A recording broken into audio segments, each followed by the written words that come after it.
Hello everyone, my name is Jatin and today we are going to do chapter 11 of class 12th maths 3 dimensional geometry. इस chapter को करने से पहले मैं आपसे रिक्वेस्ट करूंगा पहले आप वेक्टर चैप्टर नंबर 10 पढ़ के आओ, अच्छे से वेक्टर को समझो, उसके बाद ये वाला चैप्टर स्टार्ट करना। ओके, तो सबसे पहला जो टॉपिक है हमारा इस चैप्टर में वो है direction ratios and direction cosines and direction cosines. Okay, सबसे पहला टॉपिक ये है। तो वेक्टर का इससे पहले मैं आपको थोड़ा ब्रीफ दे देता हूँ। अगर मान लो हमें कोई दो पॉइंट्स दिए हुए हों x1 y1 and z1 and दूसरा पॉइंट हो हमारे पास x2 y2 एंड z2, तो दो पॉइंट से हम एक वेक्टर इक्वेशन बना सकते हैं। ठीक है, वेक्टर में हम ये चीज़ पढ़ चुके हैं। वेक्टर क्या होता है? जिसकी लेंथ और डायरेक्शन गिवन हो। ओके, तो मान लो ये स्टार्टिंग पॉइंट है, बी एंडिंग पॉइंट है। ए बी वेक्टर अगर हमें बनाना है तो हम कैसे बनाते थे? x2 minus x1 i plus y2 minus y1 j plus z2 minus z1 k। ठीक है, ऐसे ही हम वेक्टर इक्वेशन बना देते हैं और ये आपकी वेक्टर इक्वेशन है। अब अगर मैं x2 माइनस x1 को a1 कह दूँ, a1 आए या a कह दूँ, सिंपली a कहो उसको अभी के लिए तो, और y2 माइनस y1 को b कह दूँ और z2 माइनस z1 को c कह दूँ, तो ये एक वेक्टर इक्वेशन हो गई। ठीक है, कुछ नहीं, बस नाम को इधर उधर किया है मैंने। तो ये है आपकी वेक्टर इक्वेशन। ओके, अब डायरेक्शन कोसाइंस पे आते हैं हम। ये तो वेक्टर इक्वेशन बन गई है। अब अगर मैं इसको वहाँ ग्राफ में प्लॉट कर दूँ तो मान लो ये एक्स एक्सेस है, ये वाई एक्सेस है और ये जेड एक्सेस है। जेड एक्सेस को मैंने नीचे बनाया, आप ये समझो कि मेरी तरफ निकला हुआ है जेड एक्सेस बाहर की तरफ। ओके, और ये 3 डायमेंशनल ज्योमेट्री है इसलिए मैंने 3 एक्सेस बनाए हुए हैं। ठीक है, अब मान लो ये आपका वेक्टर है, ये वाला a, b, c। ओके, और ये है आपका वेक्टर का लेंथ। ठीक है, और मान लो ये वेक्टर बनाता है एक्स एक्सेस के साथ अल्फा एंगल, वाई एक्सेस के साथ बीटा एंगल, और जेड एक्सेस जो मेरी तरफ निकला हुआ है उसके साथ बनाएगा ये गामा एंगल। ठीक है, ऐसे मान लो। ओके, अब अगर मैं यहाँ से परपेंडिकुलर ड्रॉ करूँ, ओके, तो आपको ये बात समझ में आती है, जहाँ ये परपेंडिकुलर मीट करेगा वो ए कोऑर्डिनेट होगा, a, 0, 0। ठीक है, क्योंकि वो एक्स एक्सेस पे, एक्स के एक्सेस पे कौन सा कोऑर्डिनेट आपका? ए। ओके, तो अब ये जब ये 90 डिग्री का है, क्योंकि आपने परपेंडिकुलर ड्रॉप किया है, तो यहाँ पे ट्रिग्नोमेट्री लगेगी, बिल्कुल लगेगी। ट्रिग्नोमेट्री लगेगी, उसमें आपने एक एंगल पढ़ा होगा कॉस थीटा का, क्योंकि हम डायरेक्शन कोसाइंस की बात कर रहे हैं। कहाँ गया? हाँ, ये रहा, डायरेक्शन कोसाइंस की बात कर रहे हैं पहले। तो डायरेक्शन कोसाइंस में कौन सा एंगल है? कॉस है। ठीक है, तो कॉस है तो कॉस अल्फा भी लगेगा। ओके, कॉस अल्फा लगेगा क्योंकि मैं इस वाले ट्रायंगल की भी बात कर रहा हूँ। ठीक है, कॉस अल्फा सबको पता है बेस अपॉन हाइपोटेन्यूज होता है। बेस क्या है यहाँ पे? ए वेक्टर ही तो है बेस, देख लो। सो मैग्नीट्यूड ऑफ ए लिख दूँ या सिंपली ए लिख देता हूँ अभी तो। ठीक है, ए है बेस, और मान लो इसकी जो मैग्नीट्यूड होगा, क्योंकि ये वेक्टर है तो मैग्नीट्यूड आर है। ठीक है, आर ले लेते हैं मैग्नीट्यूड को, तो हाइपोटेन्यूज क्या है? आर है। ओके, सिमिलरली अगर आप यहाँ से परपेंडिकुलर ड्रॉप करते हो ऊपर, तो कॉस बीटा के लिए क्या हो जाएगा? Base upon hypotenuse. अच्छा सुनो, एक चीज़ और सुनो, राइट एंगल में जब भी ये जो एक्यूट एंगल है ना आपका बीटा मान लो, तो इसके सामने वाली साइड को आप परपेंडिकुलर लोगे। सामने वाली को बेस मत ले लेना, सामने वाली साइड क्या होगी? परपेंडिकुलर, और जो बची वो बेस। ठीक है, तो ये बेस हो जाएगी आपकी ये वाली। ओके, और ये कहाँ तक गया है? बी कोऑर्डिनेट तक गया है। सो बी अपॉन हाइपोटेन्यूज यानी आर, क्योंकि मैग्नीट्यूड को आपने आर एज्यूम किया। ठीक है, सिमिलरली कॉस गामा, अब इसको ऐसे मत समझना कि ये 180 से बढ़ा जा रहा है गामा। मान लो गामा मेरी तरफ निकला हुआ है तो वो भी एक्यूट ही एंगल है, ये हो जाएगा similarly gamma C upon R. ठीक है, तो यही है आपका डायरेक्शन कोसाइंस। डायरेक्शन कोसाइन मतलब डायरेक्शन इसलिए क्योंकि वेक्टर है, वो वेक्टर क्वांटिटी में डायरेक्शन होती है। कोसाइन मतलब कॉस एंगल। ठीक है, सो यही है तीनों आपके डायरेक्शन कोसाइन। तो अगर आपको कोई डायरेक्शन कोसाइन निकालने के लिए बोले वेक्टर इक्वेशन बनाना, वेक्टर इक्वेशन बनाने के बाद A upon magnitude of R, B upon magnitude of R and C upon magnitude of R कर देना, ये ही हैं आपके डायरेक्शन कोसाइंस। अब इसमें डायरेक्शन रेशियोज कौन से हैं? ये जो ए और बी और सी है ना, सिर्फ ए बी और सी, ये हैं आपके डायरेक्शन रेशियोज। ठीक है, डायरेक्शन रेशियोज। ओके, तो डायरेक्टली आप वेक्टर इक्वेशन से डायरेक्शन रेशियोज और डायरेक्शन कोसाइंस बना सकते हो। अब डायरेक्शन कोसाइंस की एक प्रॉपर्टी है। प्रॉपर्टी क्या है? कि इन तीनों एंगल का स्क्वायर का सम 1 होता है। मेरा मतलब cos square alpha plus cos square beta plus cos square gamma, gamma है ये, 1 होता है। अब इसको प्रूफ भी करो। कैसे करोगे प्रूफ? देखो, कॉस अल्फा क्या है? A upon magnitude of R, beta क्या है? B upon magnitude of R, और स्क्वायर भी है तो स्क्वायर भी करो सबके, और ये क्या है? सी अपॉन मैग्नीट्यूड ऑफ आर का स्क्वायर। ठीक है, तीनों का डिनोमिनेटर सेम है, डिनोमिनेटर को रखो नीचे आर स्क्वायर और ऊपर लिखो A square plus B square plus C square. Okay, अब आपको पता होगा कि ये ऊपर भी क्या है, कुछ नहीं, आर स्क्वायर ही है, नीचे तो आर स्क्वायर है ही, और ये 1 है। और ये आर स्क्वायर कैसे मैग्नीट्यूड निकालना, मैंने वेक्टर में आपको अच्छे से पढ़ा हुआ है कि अगर आपको ये वेक्टर इक्वेशन दी हुई है तो मैग्नीट्यूड कैसे निकालोगे इसका, under root A square plus B square plus C square. मैंने इसको डिराइव भी किया था। इसका मतलब होता है position vector A B and C और उनका डिस्टेंस वहाँ से ऑरिजिन से, ठीक है। तो x2 माइनस x1, तो x1 क्या हो जाएगा इसमें 0, so A minus 0, B minus 0 and C minus 0 का होल स्क्वायर। जो डिस्टेंस फॉर्मूला आप लगाते थे ना क्लास 10 में, वही लगाया हुआ है मैग्नीट्यूड निकालने के लिए। वो वेक्टर में पढ़ाया मैंने अच्छे से, ठीक है। तो ये ऐसे आप मैग्नीट्यूड निकालोगे तो इसका अगर स्क्वायर करोगे तो ये भी स्क्वायर हो जाएगा और ये रूट हट जाएगा, तो यही बचेगा आपका A square plus B square plus C square, जो कि आर स्क्वायर, नीचे आर स्क्वायर चल ही रहा था तो ये 1 होता है, ठीक है। तो ये प्रॉपर्टी अच्छे से याद रखना, यूज़ होगी। तो direction ratios and direction cosines के बारे में डिस्कशन पूरी तरह से कंप्लीट होता है यहाँ पे। नेक्स्ट टॉपिक है आपका कोलिनियरिटी। कोलिनियरिटी का कॉन्सेप्ट भी मैंने आपको अच्छे से बताया हुआ है वेक्टर चैप्टर में। दोबारा मैं एक बारी ब्रीफ दे देता हूँ। अगर मान लो कोई भी दो वेक्टर कोलिनियर हैं, कोई भी दो वेक्टर कोलिनियर है, तो एक वेक्टर जो होगा वो दूसरे का कुछ ना कुछ मल्टीपल होगा। अगर ऐसी कंडीशन आ जाती है, दो वेक्टर है कोई, ठीक है, कोई दो वेक्टर है, मान लो ये दो वेक्टर हैं आपके पास, 3 पॉइंट से दो वेक्टर ही बनेंगे, 3 पॉइंट से दो वेक्टर ही तो बनेंगे आपके, ए बी एंड सी, मान लो ये 3 पॉइंट्स हैं, बड़ा ले लो, ठीक है। तो इससे दो वेक्टर ही बनेंगे आपके, ओके। तो मान लो a1i plus b1j plus c1k is equal to lambda times b1, इसको ले लो a2i plus b2j plus c2k। अगर ये कंडीशन होल्ड होती है ना, ये दो अलग अलग वेक्टर हैं और एक वेक्टर जो है वो दूसरे वेक्टर का कुछ ना कुछ लैम्डा मल्टीपल है, मतलब कांस्टेंट कुछ ना कुछ मल्टीपल है, तो मान लो वो तीनों पॉइंट्स क्या हैं, कोलिनियर हैं या पैरेलल हैं, कोलिनियर हैं या पैरेलल है, ओके। दोनों एक ही बात लेंगे हम यहाँ पे। तो पैरेलल के लिए भी ये सेम कंडीशन है, वेक्टर में अच्छे से डिस्कशन कर चुके हैं हम इसके बारे में। अब इसकी एक कंडीशन है कोलिनियरिटी की, वो मैं डिराइव करके आपको दिखाता हूँ। ये दो अलग अलग वेक्टर है भाई, वेक्टर इक्वेशन, ठीक है। सो डिराइव करोगे तो यहाँ से आई के, इस वाले आई के कोफिशिएंट के साथ कंपेयर करोगे, ठीक है। तो a1 किसके साथ कंपेयर होगा, लैम्डा a2 के साथ कंपेयर होगा, b1 किसके साथ होगा, लैम्डा b2 के साथ कंपेयर होगा, और c1 किसके साथ होगा, लैम्डा c2 के साथ कंपेयर होगा, ठीक है। अब लैम्डा की वैल्यूज़ निकाल लो हर जगह से। So a1 upon a2 is equal to lambda, b1 upon b2 is equal to lambda, और c1 upon c2 is equal to lambda.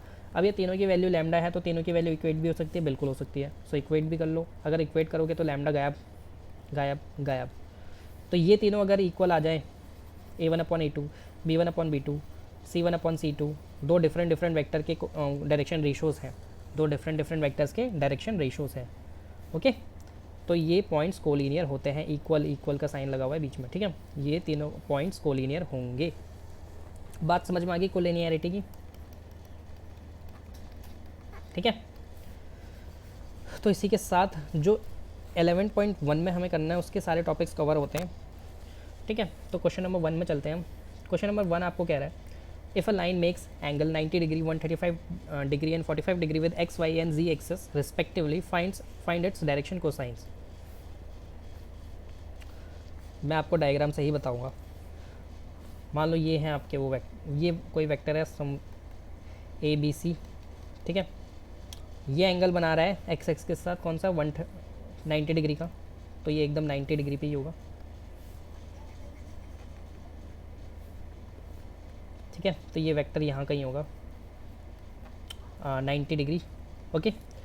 और जी एक्सेस, वाई एक्सेस के साथ कितना बना रहा है, 135 डिग्री का, तो मतलब वाई एक्सेस को यहाँ कर देते हैं कहीं पे।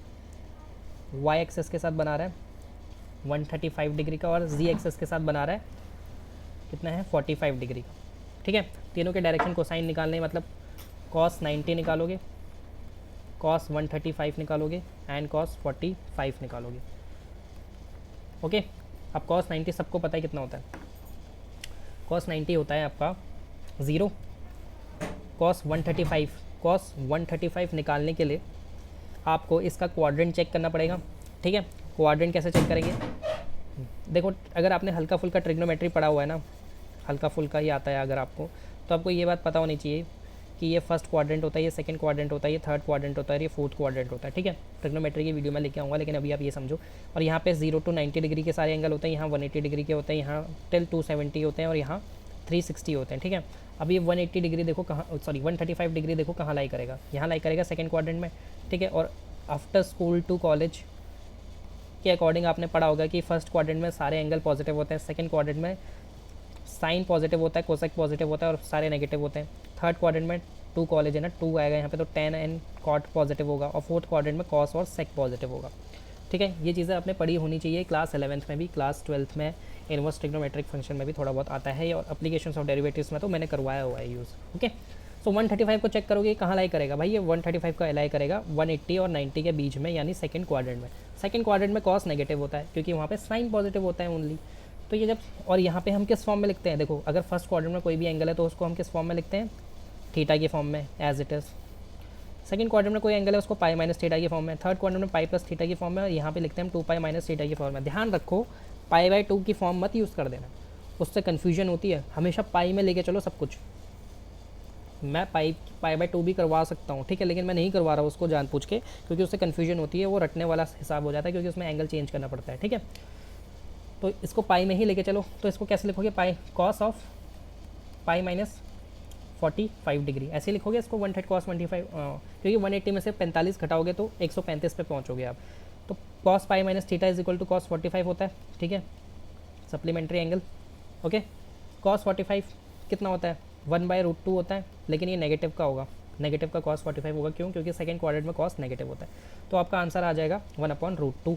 कॉस 45 तो 1/√2 होता ही है। तो यही है आपके तीनों डायरेक्शन रेशोस, ठीक है।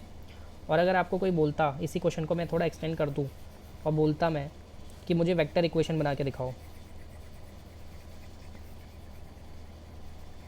तो क्या आप वेक्टर इक्वेशन बना देते, बिल्कुल बना देते, लेकिन अभी यहाँ नहीं बोल सकते क्योंकि यहाँ पे वेक्टर इक्वेशन नहीं बनेगी, क्योंकि मैग्नीट्यूड नहीं पता है, ठीक है। Find the direction cosines of a line which makes equal angles with the coordinate axes. अब वो कह रहा है कि ये दोबारा डायरेक्शन कोसाइंस पे ही आ गया कि ये कोई वेक्टर है, ठीक है, ABC, ये अल्फ़ा एंगल, बीटा एंगल और गामा एंगल तो बनाता है, लेकिन तीनों एंगल इक्वल है, मतलब आपका अल्फ़ा इक्वल गामा के और गामा इक्वल अल्फ़ा बीटा के, ठीक है, ये तीनों एंगल आपस में इक्वल है, okay. According to the direction cosine की प्रॉपर्टी, अभी मैंने आपको डिराइव भी करके दिखाया ये, ठीक है। तो यहाँ यूज़ हो गई, अब ये देखो इसकी डेरिवेशन इसलिए इंपॉर्टेंट थी क्योंकि यहाँ यूज़ हो गई। तो स्टार्टिंग में जाओ, दोबारा से वीडियो रिवाइंड करो, नहीं याद है डेरिवेशन तो इंपॉर्टेंट है भाई। यहाँ पे तीनों एंगल इक्वल है तो तीनों को कॉस स्क्वायर अल्फा ही लिख दूँ,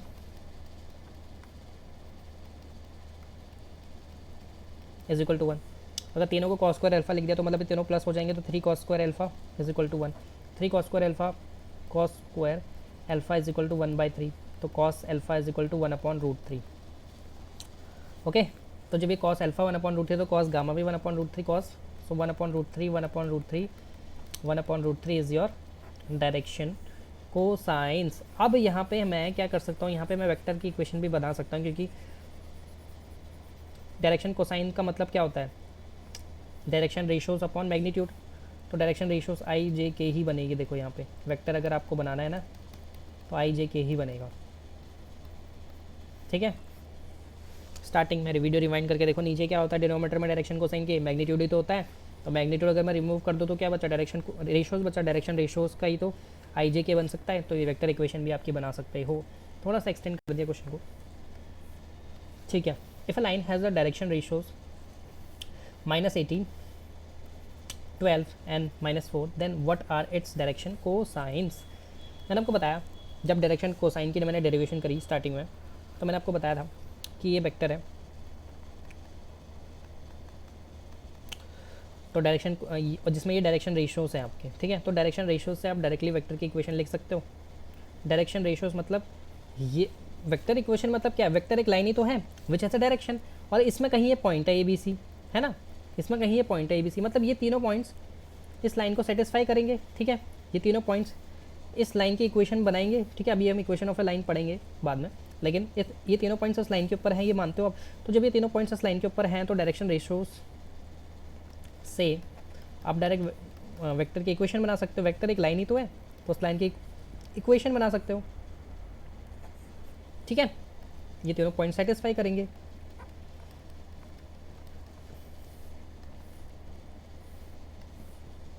ओके, अब आपको क्या निकालना, डायरेक्शन कोसाइन निकालना, उसके लिए आपको मैग्नीट्यूड निकालना पड़ेगा।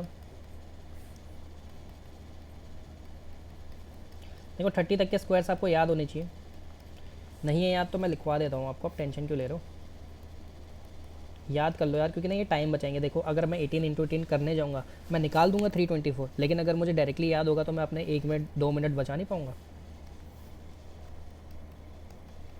ठीक है, कितना होता है ये, 6 4 10 14, ठीक है, 2 6 8 और ये हो जाएगा 4 484, ठीक है, अंडर रूट 484।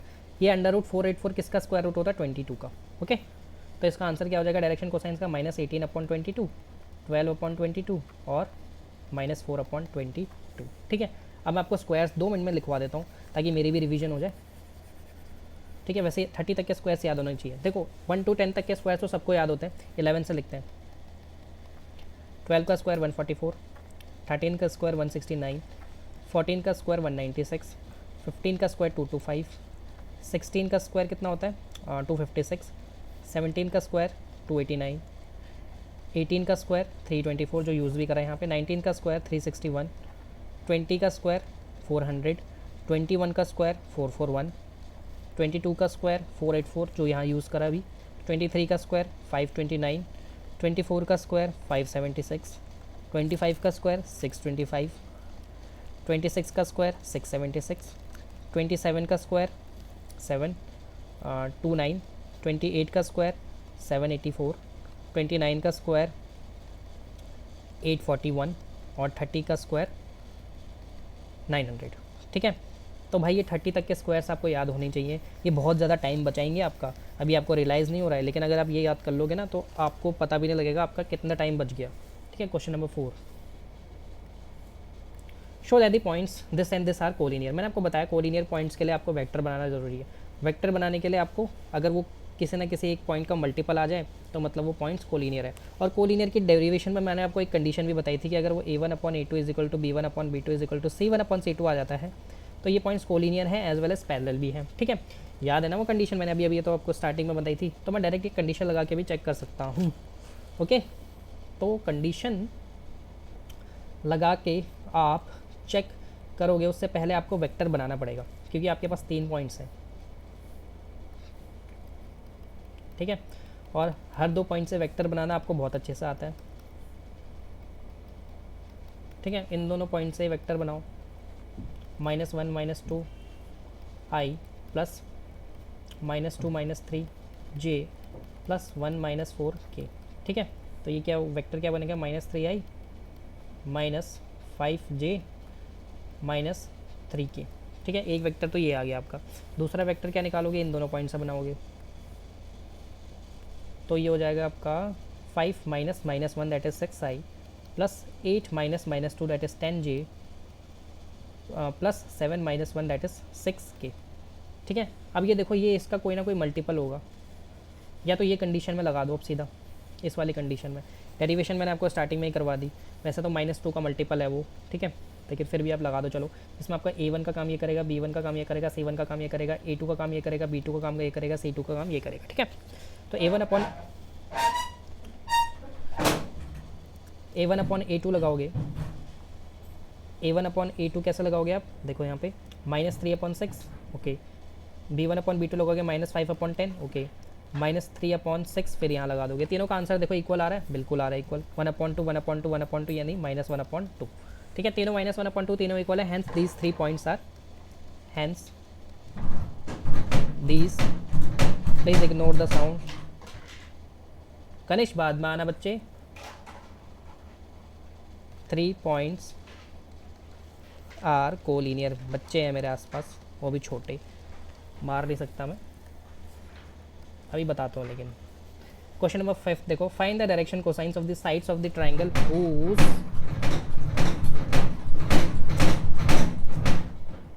कनिष्क बाद में आना, बाद में 5 मिनट रुक जाओ बस।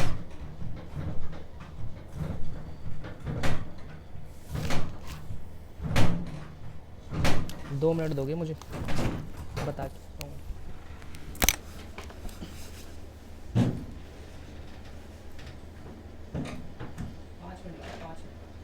थोड़ी देर थोड़ी देर में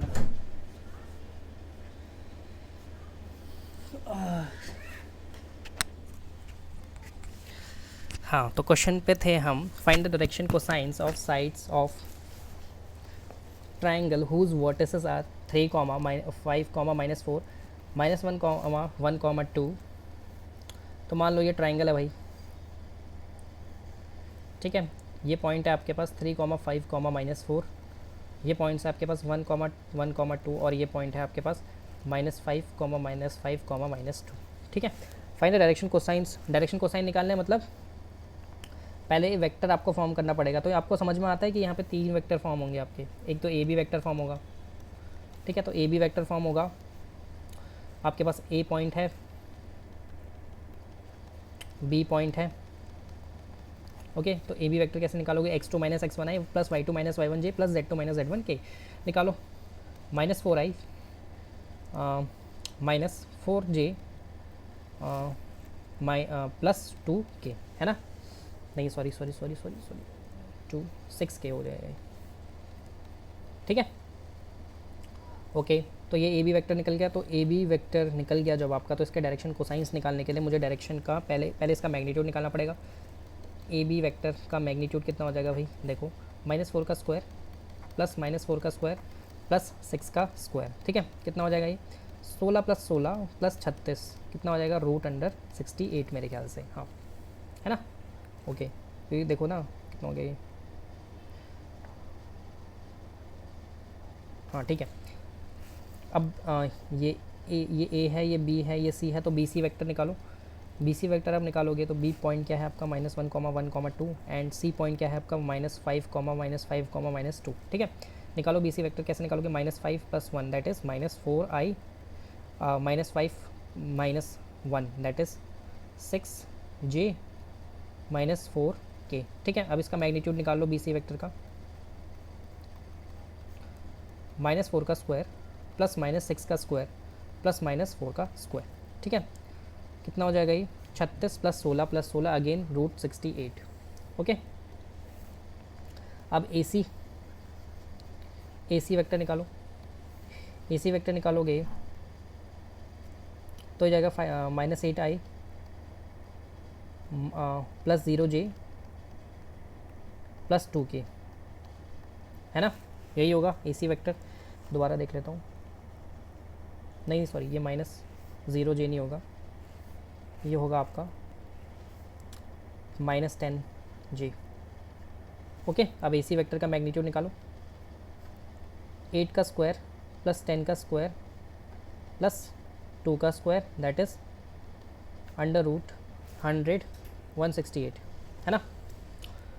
अब डायरेक्शन कोसाइन तो यार अब तो सबको आता ही है, डायरेक्शन कोसाइन निकाला। मैं इसको मिटा देता हूँ यहाँ पे,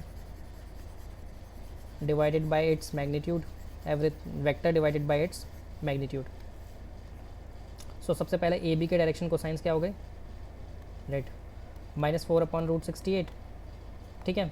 इसके क्या हो गए, -4/√68 एंड 6/√68, ठीक है। ये ए बी वेक्टर के डायरेक्शन कोसाइंस। अब इसके -4/√68, इसके हो जाएगा -6/√68 एंड -4/√68। डायरेक्शन कोसाइन का मतलब मैंने अच्छे से एक्सप्लेन किया है, वीडियो की स्टार्टिंग में जाइए प्लीज़।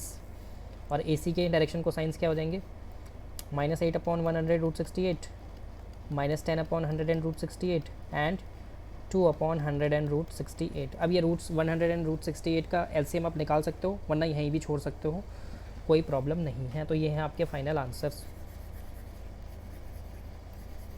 ठीक है। So with this we have completed our exercise 11.1 and wait for exercise 11.2। उसमें थोड़े बहुत अच्छे कॉन्सेप्ट है, लेकिन ईजी है, ऐसी कोई घबराने वाली बात नहीं है, ठीक है। Thank you so much.